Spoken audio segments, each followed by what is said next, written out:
So thank you, Ting, for your talk. And are there any questions? Yes, grab the microphone.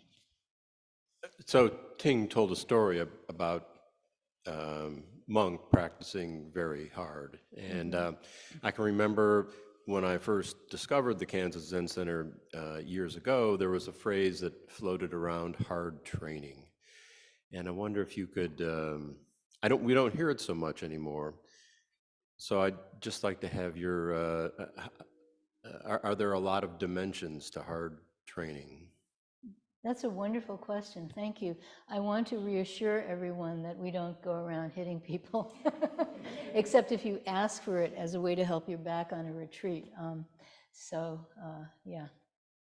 Yeah, these old guys, they were always doing that. That's not about hard training. That's just about how they related to each other and what was acceptable in their society.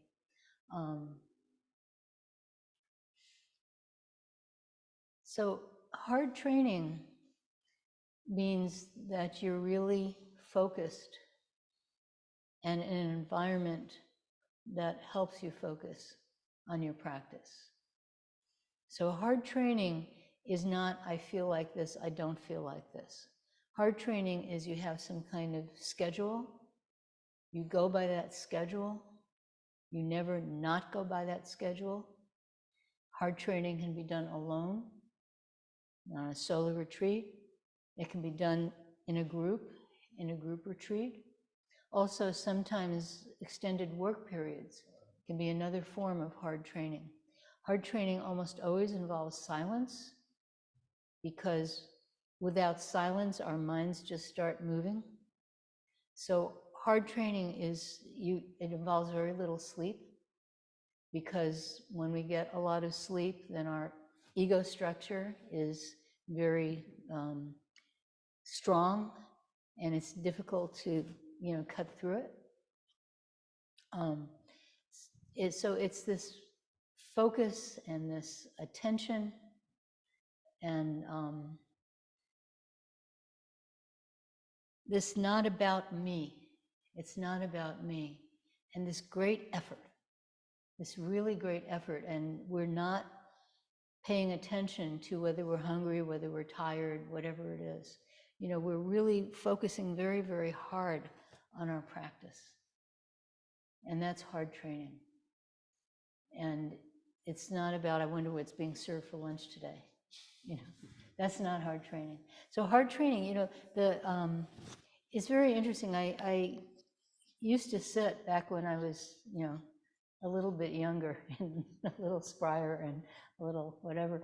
I used to sit once or twice a year with this wonderful Rinzai teacher in Washington State on Whidbey Island, Shoda Harada. He's really a wonderful teacher. He reminds me very much of Zen Master Sungsan, actually. And Rinzai, they really do this hard training in the sense that they, are always hitting gongs and, ringing bells and hitting this wooden, this han, this thing to, so you can't go like more than 10 or 15 minutes without being exhorted somehow. And when they carry the hitting stick, which we carry like this, the teacher carries like this, but, the person around going to, around to basically help people with their back problems, is holding like this, but they hold it like this. And they walk, boom, boom, boom, boom. So, halfway through every sitting period, these two people get up, because it's always a very large retreat, and boom, boom. So it's very, it's really like exhorting you. And it's very wonderful, but our style is very different, because nobody does that for you. You have the thing signaling the start of meditation, things signaling the end of meditation. Whoever is walking around the stick is just walking around with the stick, no particular drama about it. So it's a little easier to sort of lose your focus. But on the other hand, it's really wonderful, because you have to get your own focus. So there's sort of like advantages to both styles. And I really love their style, and I also really love our style. But yeah, so hard training means it's not about you. It's just not about you. It's this drive, this real focus. But then, these stories there are other stories, where people go around and, the teacher tells the person doing I am such a great student, I will sit here, I will not eat for 14 days, I will only sip 1 drop of water a day, whatever it is, I will not sleep, the teacher basically has to wake the person up and say, that's not the point of practice. The point of practice is not to show what a fabulous meditator you are. That's not the point of practice. So that's what these stories are about. And I think there's more to the story than Ting told. There's probably some kind of dialogue going on where the teacher explains exactly why he was hitting the student. So hard training, we probably don't do enough of it here because we can't get enough people to come to retreats. But hard training, it's a really wonderful thing. Everyone wants relief from their symptoms. Everyone wants relief from their anxiety. Everyone wants relief from their pain, both mental and physical. Everyone wants relief from their suffering. That's what the Buddha went out to find out. How do we help people, out of their suffering? So everyone wants relief. And the way we usually look for relief is to look for, in the moment, some kind of distraction that distracts us from our pain and our suffering. That's what we're usually looking for. We want like a massage. Massages are great, they're very helpful, but we'll go for a massage for relief from our mental suffering, right? Oh, it's so nice, it's warm in this room and this person's, putting their hands on me and human touch is really nice and, that kind of thing. And yeah, it's nice, but then it stops. Then it stops. And the real way out of suffering, and Buddha realized this, the real way out of suffering is not to be distracted by it. You can let yourself suffer. You don't have to pay attention to it. You just go forward. Whatever's going on, you go forward. Now, sometimes, you're actually, disabled. Like I have this funny knee. People have been hanging out the last month or two at the Zen Center will notice that sometimes I kind of can't move. I literally can't move because it's kind of like stuck. There's this thing that's stuck and I kind of have to go, and then you'll hear this crack, and then I can move, So sometimes it's like that, sometimes, yeah. But even then your mind can go on. Your mind can keep its focus. So this focus is very important. So the way out of suffering is not temporary relief from suffering. And also then that's just your suffering. You can't help anybody else. The way out of suffering is to find that really strong center. That strong center so that the suffering comes and goes and goes and comes. And the same with, happiness and joy. They come and go and they go and come. And you don't have to grab onto them. So you have this strong center and this open heart and this open mind. And then you can really help this world because we're not separate. So that's really important. So thank you for your question. More hard training is necessary for everybody. And I have to say hi to Carrie DeWitt up in Alaska. Hi, Carrie. It's good to see you. Yeah, Carrie used to practice here a very long time ago. And then he moved to Alaska, and he has a Zen center up there. And he's a wonderful guy. So, all right, are there any other questions?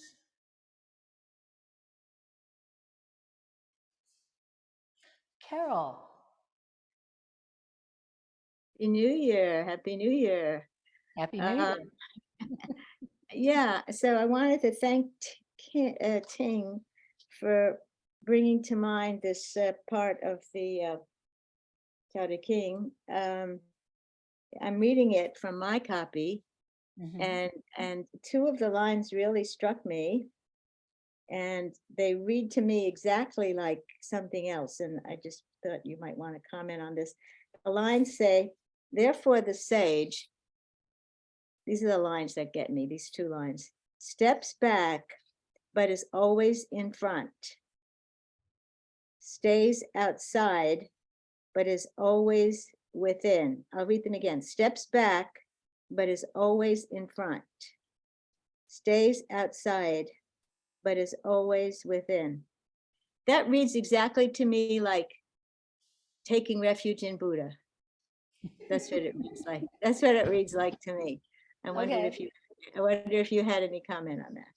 Yeah, the Tao Te Ching is actually a manual. Stan can correct me on this, but it's a manual for leadership.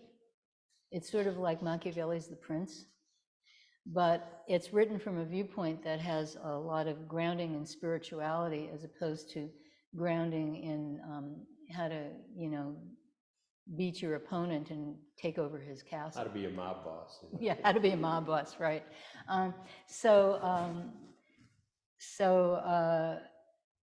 So when we hear things like that, what this really is, this is about leadership. And if you're really leading, if you're really far in front of everybody else, then they're not following you. They're like, who is this crazy person, in front doing these crazy things, and I don't understand why, and I'm not gonna, have anything to do with it. So the lines you're reading, they're really about the relationship of someone who's in a position of responsibility or leadership or whatever you call it with the rest of the community. So you can't put yourself in front and not pay attention to the people behind, whatever. You can't put yourself in the center and not pay attention to the people off to the side. And then you can, the translation says the sage, but it's not just the sage. For any human being to separate yourself out and say, okay, I'm over here and I don't care about everybody else. I'm in front, I'm in back, I'm on the side, but you have to be with. So that's my comment on those lines, is that it's about not separating yourself, not being the guy who's sitting, as in the story Ting told, the guy who's sitting there on every rest break, every, whatever, all through the night, just sitting there, I am so wonderful, I'm sitting zazen, I am so wonderful, I am sitting so hard, look at me, I'm sitting so hard. That's a mistake because they're separating themselves. Okay? Thank you. Yeah. Yeah. I hope that didn't ruin it for you. No. Yeah. Yeah, a lot of these things that we think are tremendously spiritual, and they're actually meant to be very practical sort of instructions. And then also a lot of things that we see as great wisdom. Like the Heart Sutra is a fantastic, wonderful, amazing thing, but it's also a political document which is sort of against the Shrivastavadan school of Buddhism. It's like, no, we're the Mahayana. You're wrong, guys. It's against the Abhidharma. It's like, the whole system of the Abhidharma. Sorry, this is empty. So it's also a political document, but it's wonderful. It's absolutely fantastic. But yeah, you need to understand. You don't need to, but I like to understand the context. It sort of humanizes it, Are there any other questions? Yes, microphone, pass.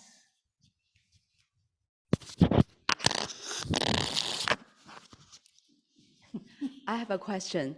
In the Four Great Vow, the last sentence is, the Buddha way is inconceivable without to attain it. Yeah. In the Heart Sutra you just mentioned, it says there's no attainment with nothing to attain. Is there attainment or no attainment? I hope this is not a question, attachment to words, but yeah, thanks. Yeah, so what do you want? Yeah, so you have one set of words pointing this way and one set of words pointing this way, but they're pointing at the same thing. Okay? So the Heart Sutra, no attainment and nothing to attain, this is a response to people like this monk, I'm going to attain, I am such wonderful attain. This is a response to that mind, where I am going to attain, I, my, me, I'm so wonderful, I practice so hard, there's something to attain, okay? It's against this idea of what Chögyam Trungpa, who I'm generally not a fan of, but he had this great phrase, spiritual materialism. So this idea where you take anything actually, and you want to attain it, and particularly you take things like enlightenment. I want to attain enlightenment, which is a bad translation, should be awakening, right?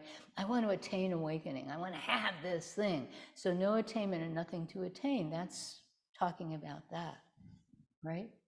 But then the Buddha way is inconceivable. I vow to attain it. That's a very interesting translation. It's a very bad translation. And it's bad because the word that's translated is inconceivable. In fact, what it is it means no higher.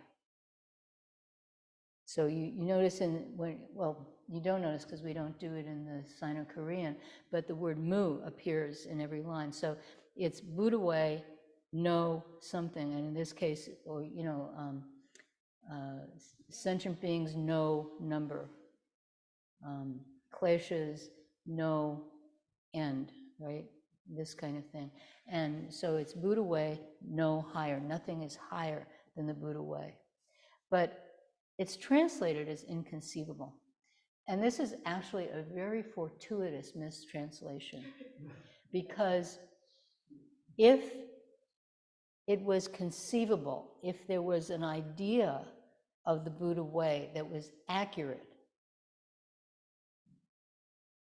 then this idea would get in the way of the substance. So if we could conceive of the Buddha way, then we could not actually contact it. We could not be in touch with it, because instead we would be in touch with our idea, with our conception of the Buddha way. So it's a wonderful mistranslation. So the Buddha way is inconceivable. And then I vow to attain it. And I'm not so sure what the word is in Chinese. Stan, do you know? Ting, do you know? Shuang, do you know? Yeah, so wan song is, one is vow, and it is attain? Really? Okay, all right. Because some traditions translate it as become it. The Buddha way is incomparable or something like that. We vow, I vow. They don't say we, I vow to become it, but it is attain. Okay. It's about the same thing. About, yeah, okay, yeah. So the reason we can become it, attain it, become part of it, have it become part of us, is exactly because it's inconceivable. So, okay? Yeah. So that's, I vow hard practice. That's what that is, Yeah, not the comfort of my couch. Although I don't find couches comfortable, but, this just hard practice, really understand the direction of our life, that it's not about this. Somebody on Facebook, a Zen teacher in another tradition, had this Facebook thing where he was listing the 6 issues that differentiate modern Buddhism from traditional Buddhism, which okay, all right, that's what he wanted to do. And one of the things that he had in there was, the idea of rebirth versus the idea of, no rebirth. So, traditionally Buddhism taught, well, actually didn't teach rebirth, it took it for granted, because that was in the society that, that the Buddha lived in, and that his disciples lived in, and that their students lived in, and so on, for many, many thousands of years. Well, 2,000 maybe, maybe 3,000, but so that was, the society, and then Buddhism came into societies that didn't have that, namely, America and Europe, and so then it's like people wanted to jettison that. That's old-fashioned and stuff. But if you really look at this question of who is practicing, who is breathing, who is there to be reborn, what is there to be reborn, then there's nothing to talk about. And even Nagarjuna knew this. Even Nagarjuna, even as far back as Nagarjuna has this thing somewhere in the Mula Madhyamaka.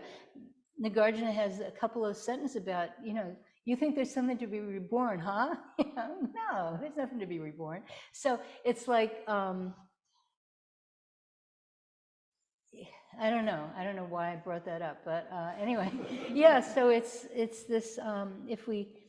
if we really look, yeah, hard practice, we really look hard. If we really look hard is, what am I? What is this? If we look at that hard, then all these things that we think are opposed to each other, they just kind of, dissipate. They kind of dissolve. Like, what are you guys fighting about? It's kind of interesting. In fact, if you look at anything that way, what are we fighting about? It's very interesting. So thank you for your question. Thank you. And are there any other questions?